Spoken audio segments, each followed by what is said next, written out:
Abra a tua Bíblia comigo no livro do profeta Amós, capítulo 3. Lá no Antigo Testamento, Daniel, você vai achar Daniel e logo para frente, um pouco mais, você vai achar o livro do profeta Amós. No capítulo 3, nós vamos ler apenas um versículo. O versículo 7. Amós, capítulo 3, versículo 7. Diz assim a palavra do Senhor: certamente o Senhor Deus não fará coisa alguma sem ter revelado seus segredos aos seus servos, os profetas. Certamente o Senhor Deus não fará coisa alguma sem ter revelado seu segredo aos seus servos, os profetas. Que Deus abençoe esta palavra ao teu espírito. Irmãos, esta é uma realidade bíblica. Deus, ele levanta homens com ministérios proféticos, pessoas com ministérios proféticos. Quando eu falo homem, eu estou falando de uma maneira genérica, ser humano. Então ele levanta com esse ministério profético e de tempos em tempos Deus usa essas pessoas para trazer revelações. Deus não oculta o que ele vai fazer, principalmente aos seus servos. Se você prestar atenção lá em Gênesis 6, Deus avisa, Deus fala com Noé aquilo que ele ia fazer em relação ao dilúvio. Ele anuncia o dilúvio, ele fala e dá providências, dá ordens para Noé fazer algumas coisas, construir uma arca e recolher os animais, macho e fêmea, dentro da arca. Né? E Deus, ele espera, ele tem paciência, ele faz as coisas dentro de um propósito muito bem definido. Assim como ele falou com Noé no passado, se você olhar para o texto de Gênesis, você vai ver que Deus, ele vai falar com Abraão também. Deus diz assim, ele pergunta para ele mesmo: ocultarei eu a Abraão o que eu estou para fazer, visto que Abraão será pai de uma multidão de nações? E Deus resolve então não ocultar.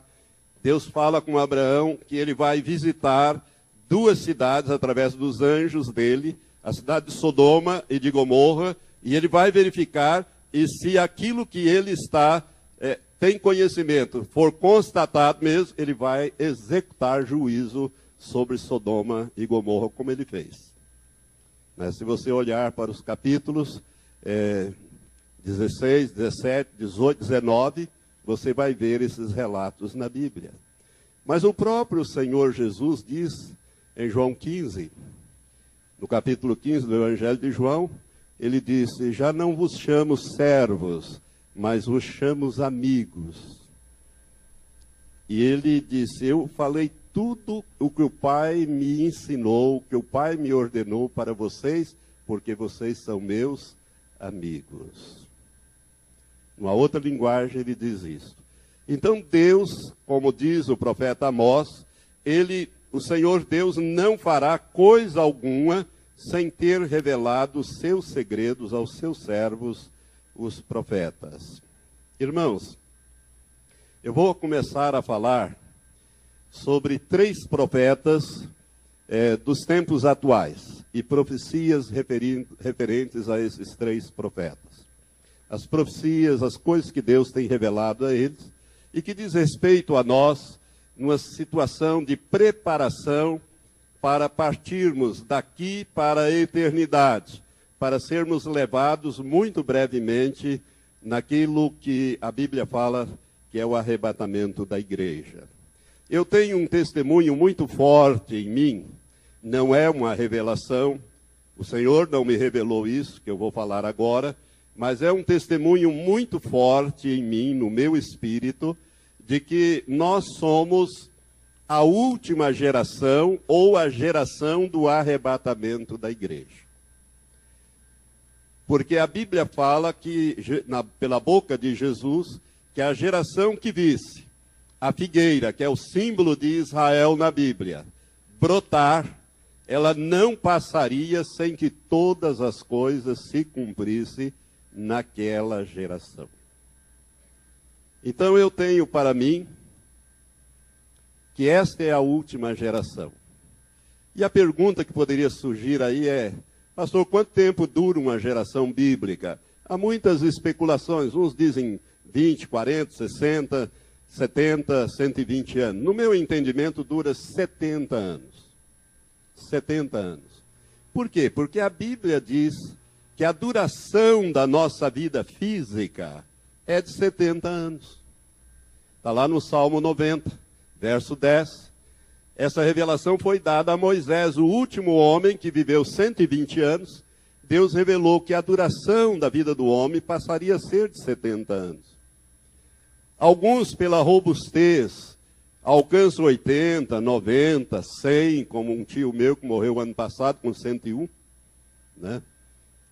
Mas a Bíblia diz que o melhor que acontece na vida dessas pessoas é enfado e canseira. E eu quero dizer para os irmãos que isso é verdade. É verdade prática, né? Porque eu já tenho mais de 70 e eu quero dizer que eu não estou enfadado, porque a obra de Deus não deixa ninguém ficar parado e enfadado, né? Ela é muito dinâmica. Mas cansado eu estou. Cansado, sim. Eu já não tenho mais aquele pique de antigamente, de correr para lá e correr para cá. Por quê? Porque o tempo vai passando e nós vamos passando com ele também, né? E o tempo pesa. Alguém disse isso com muita propriedade. Então, no meu modo de entender, uma geração dura 70 anos. Agora, Israel, que é a figueira, brotou no dia 14 de maio de 1948, depois de ficar 1878 anos disperso pelo mundo. Desde o ano 70 da nossa era cristã, quando o general Tito sitiou Jerusalém e tomou e arrasou Jerusalém, o templo, dos que sobraram, que Flávio Joséfos diz que foram em torno de 80, 90 mil, morreram mais de 1.100.000 judeus naquele cerco e naquela tomada de Jerusalém.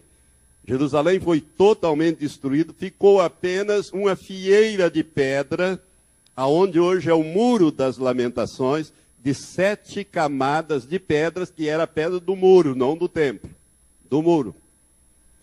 Tito mandou deixar aquelas pedras para mostrar às gerações vindouras o poderio das legiões romanas. E os que sobraram ele fez escravos, foram levados para Roma para edificar o Coliseu e depois disperso pelo mundo afora. E os judeus viveram sem território, sem governo, sem bandeira, sem pátria, durante 1878 anos, até o dia 14 de maio de 1948, quando foi proclamado o moderno Estado de Israel. A ONU havia, em novembro de 47, criado 2 estados na área chamada Palestina. A ONU, presidida nessa conferência, nessa assembleia, pelo brasileiro e diplomata Oswaldo Aranha, havia decidido criar 2 estados, um judeu e um árabe. Os árabes não aceitaram o território, que era bem maior para eles e bem menor para Israel. Israel aceitou e proclamou a sua independência no dia 14 de maio de 1948. Naquele dia, profeticamente falando, a figueira brotou. Ela não foi plantada, ela já estava plantada. Ela não havia vida nela, não havia, vamos dizer assim, manifestação de vida, mas ela já estava plantada e ela de repente brota. E Jesus disse que a geração que visse a figueira brotar não passaria sem que tudo se cumprisse. Se uma geração dura 70 anos, e se a figueira é Israel, se você somar 1948 com mais 70, nós vamos para o ano 2018. 4 anos nos separa desse evento. E Jesus disse que todas as coisas estariam cumpridas. E ele deu até uma ênfase dizendo: pode passar o céu, pode passar a terra, mas as minhas palavras jamais passarão. Irmãos, nós estamos então na iminência da volta de Jesus e da implantação do reino de Deus aqui na terra. É por isso que Jesus ensinou os discípulos a orar: venha o teu reino, seja feita a tua vontade. A vontade de Deus não é feita na terra. Aqui na terra é feita a vontade do diabo. No céu ela é feita, mas na terra não. Mas ela vai ser feita aqui na terra. Porque Jesus vai governar esta terra a partir de Jerusalém. A Bíblia diz isso. Então nós estamos no limiar desses grandes acontecimentos. E esses 3 profetas que Deus levantou nesse tempo do fim, e deu a eles algumas revelações, que eu colocaria essa palavra revelações entre aspas, porque não são revelações novas, de conteúdo. Elas são, na verdade, revelações de como Deus vai cumprir as profecias que já estão na Bíblia.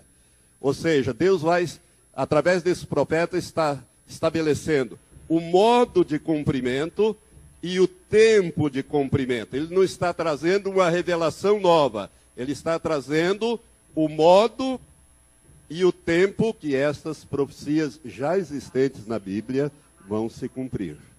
Porque ali nós temos a profecia, mas não temos o tempo e nem a maneira que Deus vai fazer. Agora Deus está usando esses homens para dizer o modo, como que elas vão se cumprir e o tempo que elas vão se cumprir. Qual é o tempo? Por isso é muito importante o que eu estou falando e vou falar daqui para frente. Eu pretendo colocar essas ministrações no YouTube para ajudar milhões de pessoas de fala portuguesa por este mundo, que conhece e fala a nossa língua.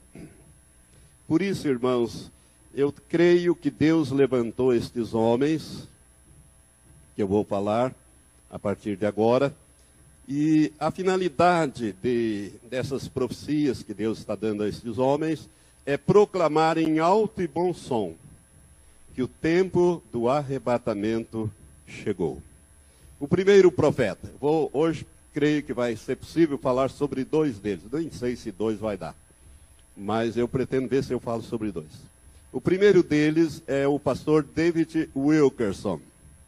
David Wilkerson, ele já é falecido, ele faleceu em fevereiro, em abril de 2011, num acidente. Esse homem, Deus deu a ele muitas visões e revelações, mas ele mesmo escreve num dos livros que ele escreveu, que Deus deu a ele 2 principais visões. E que essas 2 visões mudaram a vida dele e o ministério dele. A primeira dessas visões, quando ele era bem jovem, o levou do interior dos Estados Unidos para a grande metrópole, que é Nova York. E ele ali fundou um trabalho, uma igreja em Times Square, uma igreja famosa, tem hoje, tem o site, tem as mensagens dele lá. Inclusive você pode baixar isto, até mesmo em português, se não me engano, estão traduzidas também.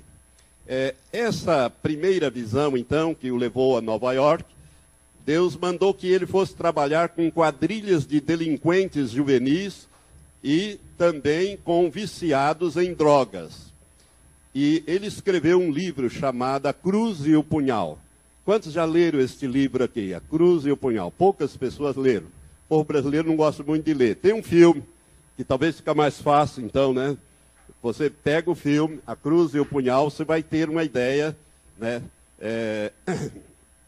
do que Deus fez através da vida deste homem, desse pastor, David Wilkerson. Tem um outro livro também, escrito por uma pessoa que foi resgatada e tornou-se um líder, um pastor, chamado Nick Cruz. Tem um livro chamado Forge, Nick, Forge. Forge, Nick Forge, que ele conta as experiências dele e dos companheiros de quadrilhas juvenis e viciados em drogas. Irmãos, foi esta visão que levou a aparecer no mundo inteiro esses movimentos de libertação de vida, essas casas de recuperação de drogados. O pastor Paulo Canuto é fruto desse ministério que começou com David Wilkerson, porque ele veio, né, depois que o Senhor o chamou, ele veio para o Movimento Libertação de Vidas, Molive, aqui em Maringá, e através do pastor Newton Tuller ele foi liberto e ali o Senhor o chamou. Então essas casas de recuperação que você conhece, esses movimentos de libertação, tudo nasceu quando Deus deu esta visão a David Wilkerson há muitas décadas atrás.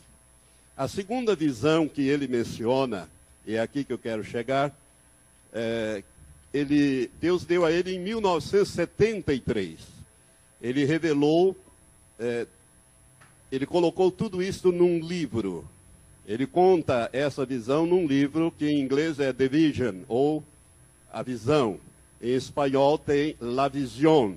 Não existe em português. Eu não sei por que mistério nunca traduziram esse livro para o português. Tem alguns extratos de pequenos trechos em português, mas extraído pedacinhos. O livro mesmo não existe traduzido e editado em português. Mas se você lê espanhol, você pode baixar da internet em PDF e você vai ter lá La Vision, aonde o Senhor mostra para ele. E ele recebeu isso, irmãos, quando ele ia orar. Toda noite, num determinado período, ele dobrava o joelho, começava a orar. Deus começava a mostrar, como se fosse numa tela de cinema, os acontecimentos. O que Deus mostrou para ele? As 5 calamidades que viriam ao mundo no tempo do fim.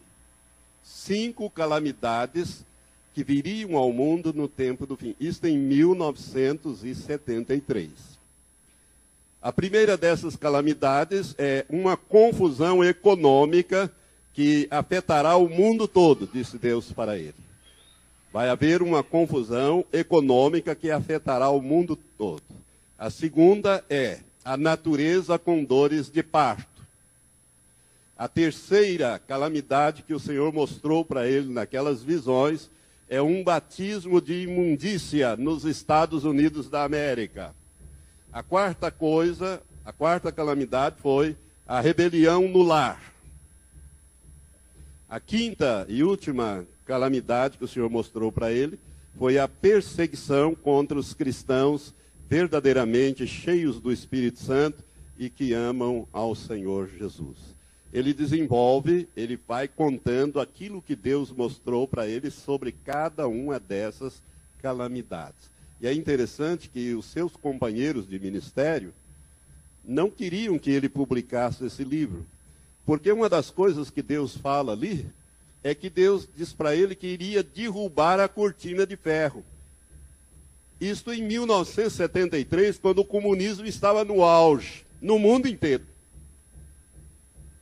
Em 1989, caiu o Muro de Berlim, e com o Muro de Berlim, a União das Repúblicas Socialistas Soviéticas, e dissolveu-se o comunismo na Europa e praticamente no mundo inteiro. Mas Deus disse para ele o porquê que ele ia fazer isso. E ele coloca no livro. Ele disse para ele, Deus falou que ia derrubar a cortina de ferro para a penetração do Evangelho. Porque ele queria salvar aqueles povos que estavam debaixo do tacão comunista. Mas ele falou também que isto duraria pouco tempo e que o comunismo nesses países iria voltar e voltar com mão de ferro. Iria haver uma reversão. Preste atenção na Rússia. Preste atenção nas coisas. Por isso é importante você conhecer o que Deus está dizendo, como que Ele vai fazer certas coisas. Né? E o Senhor falou também que ia derrubar a cortina de bambu, que é o comunismo na China, nos países asiáticos, etc. E a China está caindo.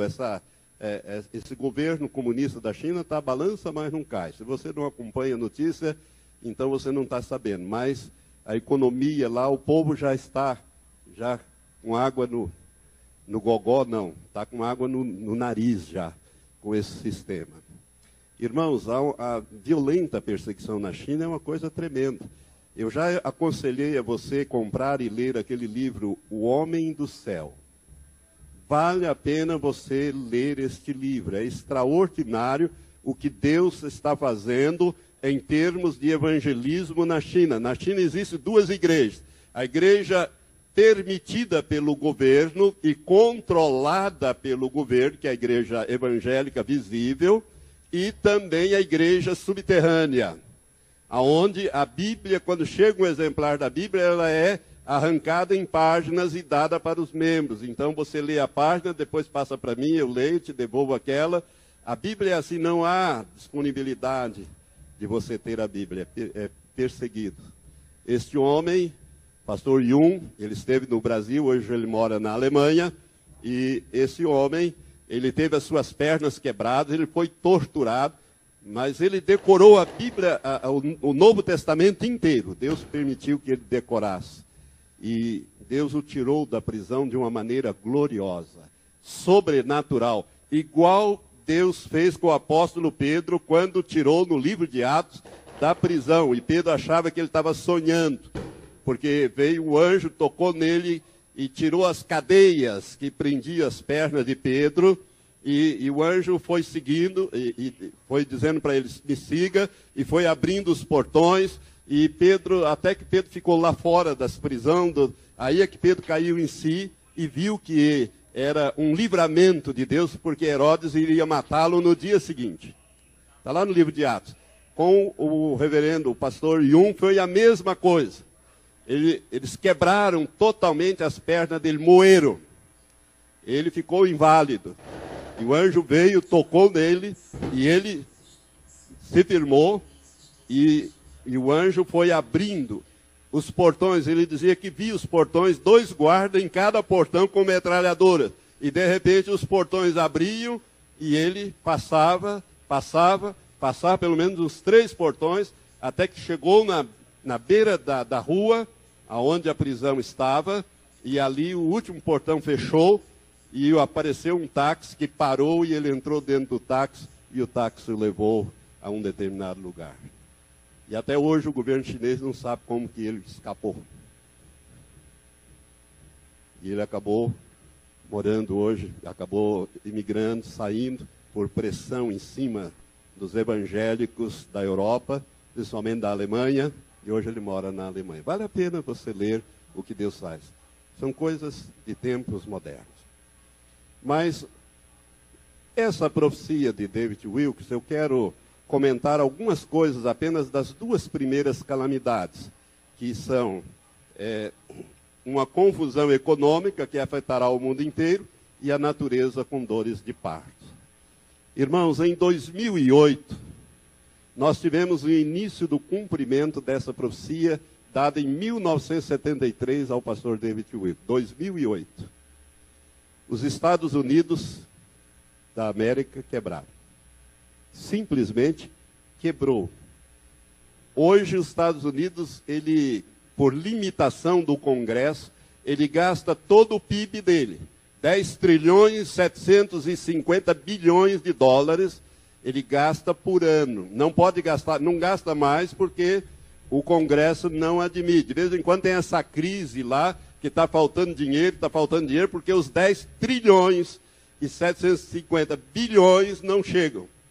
E vira aquele enguiço entre o executivo e o legislativo, né? E eles, às vezes, têm que subir o teto para eles poderem ter dinheiro. Estados Unidos está quebrado.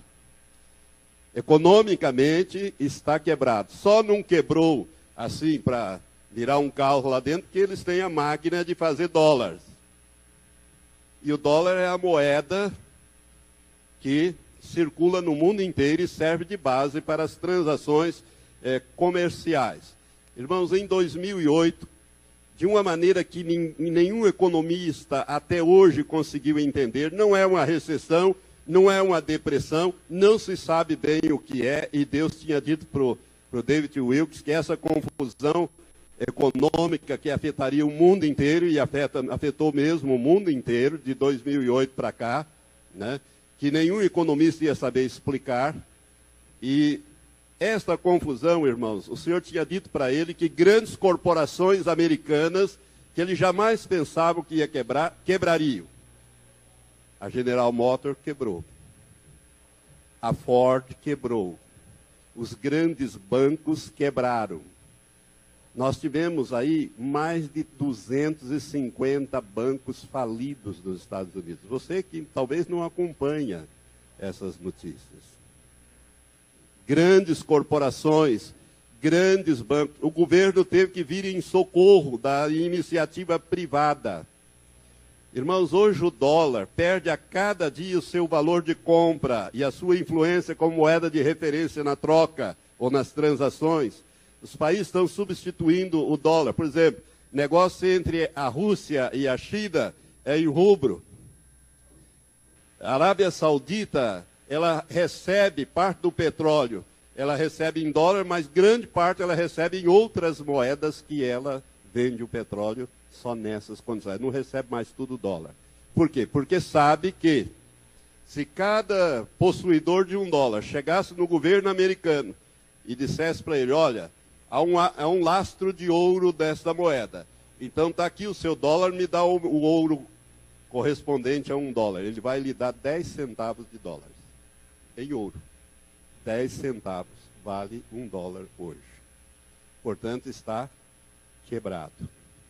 Não quebra porque eles têm, como eu disse, a fábrica de fazer dólar, né? A capacidade disso. Mas quebrou.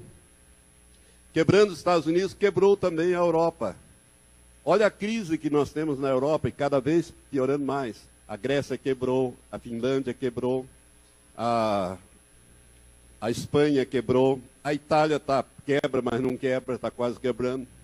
A França, a Inglaterra não, porque a Inglaterra não aderiu ao euro e continua com a sua moeda, mas mesmo assim com grandes dificuldades. E assim está a Europa inteira. Tudo isso veio em função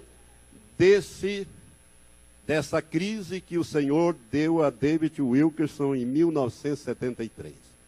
Antes dele morrer em 2011, em 2009, o Senhor falou com David Wilkerson e disse para ele o seguinte, que essa crise que ele havia mostrado a ele em 1973, que ela perduraria numa espécie de gangorra, num sobe e desce, num melhora e piora, até que o anticristo assumisse o governo mundial. Deus falou isso para ele.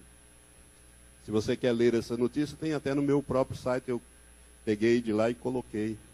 David Wilkerson fala isso. Antes de morrer, o Senhor falou para ele, em 2009.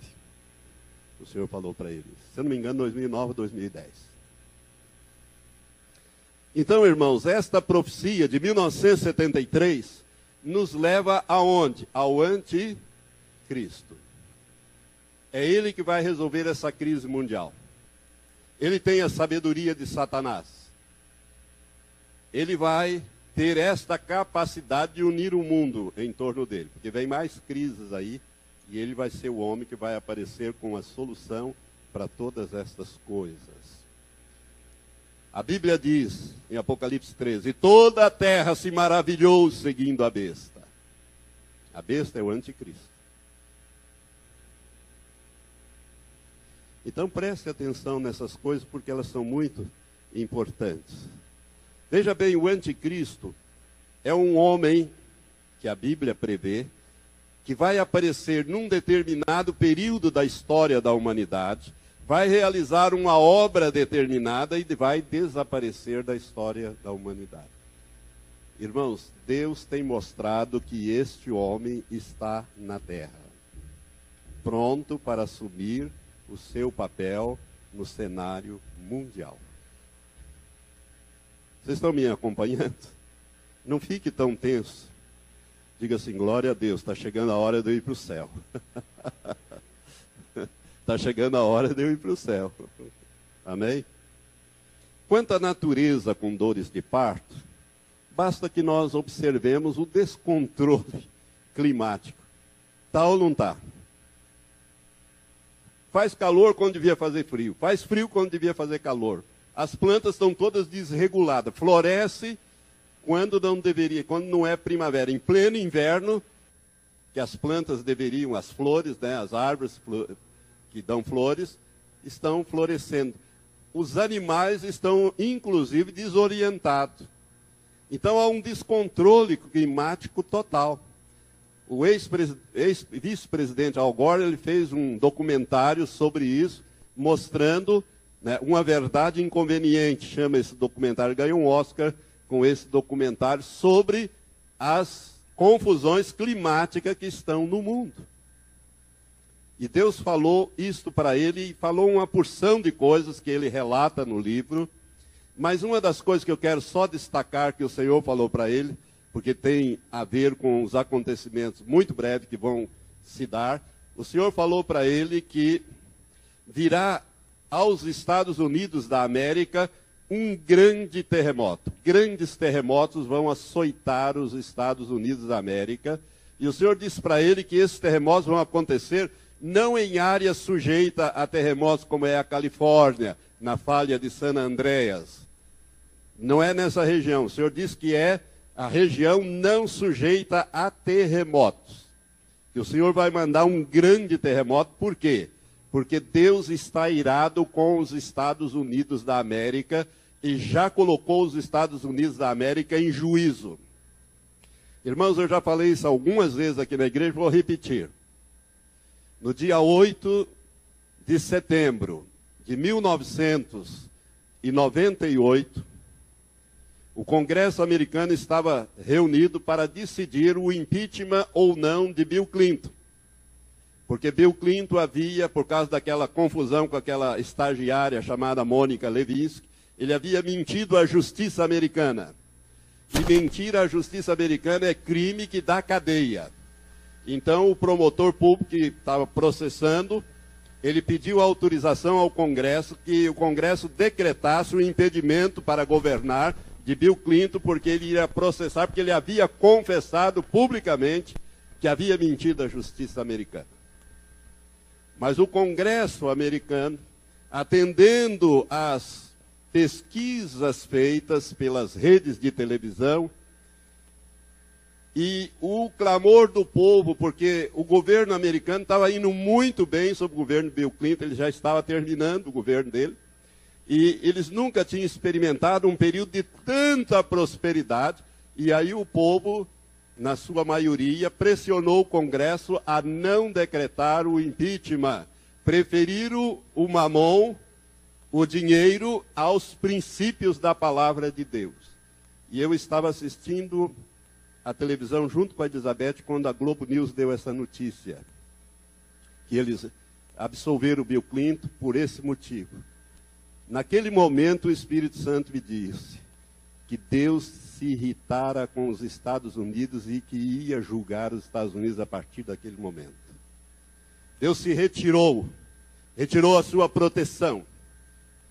Irmãos, esse mesmo testemunho, vários pastores norte-americanos tiveram, inclusive David Wilkerson. Ele publicou isso. 3 anos e 3 dias depois, tivemos o 11 de setembro de 2001. E de lá para cá, você pode observar, em 1998, os Estados Unidos estavam ainda assim. Depois que fizeram isso, ele começou a declinar. Perderam a política. O Bill Clinton, o partido dele, não conseguiu eleger o Al Gore. Quem ganhou foi o George W. Bush, que assumiu o governo e depois veio o ataque de 11 de setembro. E desde então os Estados Unidos só vai cair. Caindo. E em 2008 veio essa crise que perdura até hoje e ele só vai. Mas tem mais, Deus vai julgar mais esse país. Deus está irado contra os Estados Unidos da América por causa do pecado, por causa do homossexualismo, lesbianismo, aborto, milhões de crianças abortadas, por causa desse Hollywood, essa desgraça que vem de lá, que contamina o mundo inteiro. Deus está tão irado, irmãos, que Deus falou mesmo com David Wilkerson, mas tem falado com outros profetas mais no recente, e eu vou falar sobre eles, esses julgamentos do grande terremoto. Esse terremoto que o Senhor mostrou a David Wilkes, o Senhor disse para ele o seguinte, que ele será precedido de um grande terremoto no Japão. Nós tivemos esse grande terremoto no Japão, que causou aquela tsunami, matou cerca de 20 mil japoneses. Eu não sei se é esse que vai preceder esse grande terremoto ou se vai vir outro, porque de vez em quando o Japão está tremendo, né? Mas Deus disse que esse grande terremoto dos Estados Unidos, ele seria tão forte, tão grande, que todas as redes de televisão parariam com as suas transmissões e só transmitiriam notícias 24 horas durante vários dias sobre essa tragédia americana. E que esse grande terremoto ocasionaria 2 outros grandes terremotos também, sempre em áreas não sujeitas a terremotos. E antes de morrer, Deus mostrou a David Wilkerson Nova York pegando fogo. Irmãos, o que causa um terremoto? O terremoto, quando ele vai numa cidade grande, ele estoura os canos de gás. Porque lá não é, cidade grande não é como nós aqui, né, que temos os botijões de gás que vem entregar o Jorge, vem entregar, e a turma do Jorge lá vem entregar em casa. Lá é tudo encanado. Um terremoto estoura isso aí, o gás sobe e qualquer faísca começa incêndios. Por isso o Senhor mostrou para ele essa cidade sendo destruída, inclusive Times Square. Ele fala isso, eu tenho isso no meu site, você pode ver.